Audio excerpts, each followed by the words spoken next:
हमारे ward number 21 के चुनाव कार्यालय का उद्घाटन आज हमारे नेता प्रकाश जी पाटिल साहब और भूपेश म्हात्रे जी, आमदार महेश चौगुले जी और यहाँ के जो हमारे मार्गदर्शक है सब रतनलाल सेठ जी सुमरिया और जीवराज भाई है, सभी लोग जो यहाँ पे हमारे को प्रेम करने वाले मार्गदर्शक है उनके समक्ष हो गया है और चुनावी जो ये रहता है वो आज से शुरू हो गए हैं।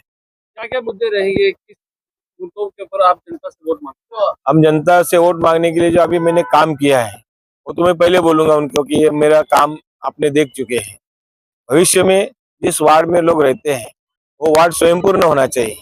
स्वयंपूर्ण होने के लिए जिस तरीके से लोगों की उम्मीदें रहती है, अपेक्षाएं रहती है, वो अपेक्षाएं में उनको हर एक को लगता है कि यहाँ पे अपने वार्ड में क्यों हॉस्पिटल हो, हॉस्पिटल के बराबर एक ग्राउंड हो, अच्छा उद्यान हो और एक शमशान अच्छी हो।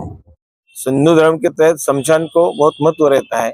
हर एक आदमी को लगता है कि शमशान अच्छी होनी चाहिए, गार्डन अच्छे होने चाहिए। लोगों को टाइम पास करने के लिए जहाँ हम भिवंडी शहर वासी काम धंधे में बहुत व्यस्त रहते हैं, एक उद्यान और एक ड्रामा थिएटर ये जो पूर्ति हो जाएगी तो भिवंडी शहर के मेरे वार्ड की जो स्वयंपूर्णता रहती है वो स्वयंपूर्ण हो जाएगा। मुझे ऐसा लगता है कि मेरे वार्ड की जनता को यहाँ से रिक्शा को खर्चा करके थाना नहीं जाना पड़े या कल्याण नहीं जाना पड़े या कहीं बाहर नहीं जाना पड़े, मेरे वार्ड में सब उपलब्धियां हो जाए, ऐसी मैं उम्मीद करता हूँ। बीजेपी और शिवसेना की युति है, उसके बावजूद तो हमने देखा है कि आपके सामने क्या कहेंगे सर? वो भी मेरे साथी है जिनको मैं पहले ही 2007 में चुन के मेरे साथ में लेके गया था, मेरी उंगली पकड़ के लेके जाता, लेकिन किसी का जो मन रहता है उनका मैं मन परिवर्तन नहीं कर पाया है।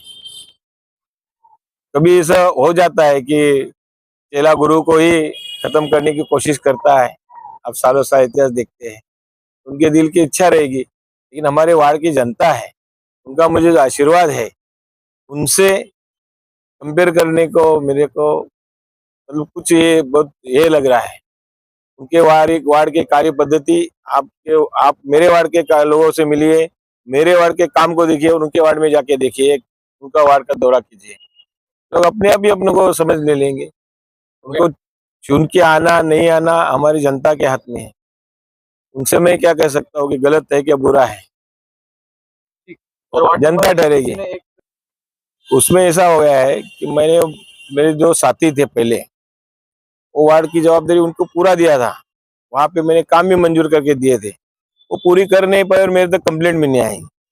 आज मैं जैसे मेरे पास कंप्लेंट आ गई, आपको यकीन मानो उसका भी एक ढांचा बनाया है अच्छी तरह से, और वहां पे काम चालू करते करते आचार संहिता लग गई, काम चालू हो गए, कुछ काम मंजूर होके उधर रह गए। आचार संहिता के तहत वो इलेक्शन के बाद ही चालू होंगे, लेकिन अजमेर नगर है, पटेल कंपाउंड है, सैफरन सोसाइटी है, उनका एक दिमाग में ले लिया है कि उनको 1 साल के अंदर एक अच्छी बस्ती भिवंडी शहर में बना के दूंगा। ओके। प्रभाग क्रमांक 21 के इलेक्शन के प्रचार में प्रभाग क्रमांक 21 के ऑफिस के उद्घाटन में उपस्थित शिवसेना के वरिष्ठ नेता प्रकाश जी पाटिल साहब, मेरे मित्र रुपेश जी म्हात्रे साहब, नाइक साहब, प्रेषित जयवंत जी, संदीप भोईर जी, सुनील भोईर जी, भगत जी और उनकी मिसेज, और जो आज यहाँ के प्रभाग समय 21 के जिन्होंने सालों से वार्ड में काम किया, ऐसे मनोज जी काटेकर साहब और वंदना काटेकर जी मैडम और सभी मेरे वार्ड नंबर 21 के सभी भाइयों और बहनों, अभी इलेक्शन की तो शुरुआत हुई है, आहिस्ता आहिस्ता इलेक्शन गर्म होते जाएगा, लेकिन आज के इस माहौल में देख के ऑफिस के ओपनिंग में अब अभी से ही गर्म हो ऐसा लग रहा है।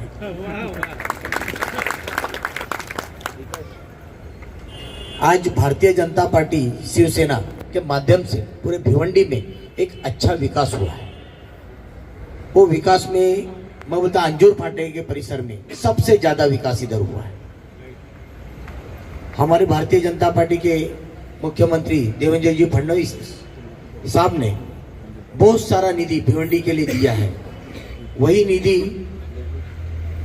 ज्यादा निधि वो अंजूर फाटा परिसर में दिया है। मैंने मेरे माध्यम से बहुत सारा निधि लाया। वैसे शिवसेना के उप मुख्यमंत्री एकनाथ जी शिंदे साहब ने, उन्होंने भी निधि दिया है और वो काटेकर साहब के माध्यम से आ गए। यानी आपको दोनों जगह से फायदा हुआ। वो फायदा इसके लिए कि आपको दोनों जगह से मिलके आपका परिसर का एक अच्छा विकास हुआ, और विकास करते करते जहाँ की कमियां है वो हमने भी देखी है। यहाँ क्या जरूरत है, यहाँ जरूरत में बोला कि गार्डन की जरूरत है, वॉकिंग ट्रैक की जरूरत है और एक स्मशान भूमि की जरूरत है। यह हमने सोच लिया था, लेकिन आने वाले काल में वो चीज भी जरूर होगी, क्योंकि हमारा एक सपना है क्या हमको इस बार महापौर महायुति का बैठाना है। तो इसके लिए महायुति की ज्यादा से ज्यादा सीट आनी चाहिए। जब सीट आएगी तब अपन महापौर बन जाएंगे। आज महायुति के माध्यम से हमको 30 सीट दी गई है और शिवसेना को 20 सीट गई है। 30 सीट में हमने 6 सीट तो अनअपोज की है, अभी 24 सीट है और इनके 20 सीट है। तो वो सीट अगर आती है तो सही में जो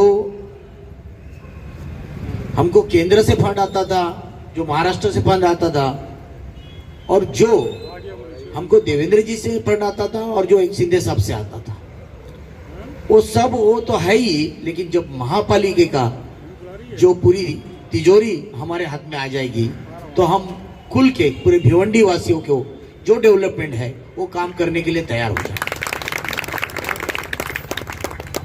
तो आपको सबको गुजारिश है क्या ये महायुति के जितने जितने जो हमारे कैंडिडेट है हर प्रभाग में, उनको कैसे चुन के लाना है और क्या करना है, इसके लिए ज़्यादा ज़्यादा वोटिंग कैसी हुई, और आने वाले 15 तारीख को आप सब मिलके एक महायुति को ज़्यादा वोट दे के हमारा जितने जितने लोग हैं वो सब चुन के आएंगे।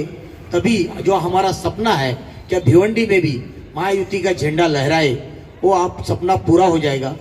और जो आपने उम्मीदवार आज इधर है वो सब के लिए आने वाले 15 तारीख को आप ज़्यादा से ज़्यादा वोट दे के उनको चुना के लाइए। इतने ही मैं 2 शब्द बोलता हूँ। भारत माता की, भारत माता की जय श्री राम। धन्यवाद।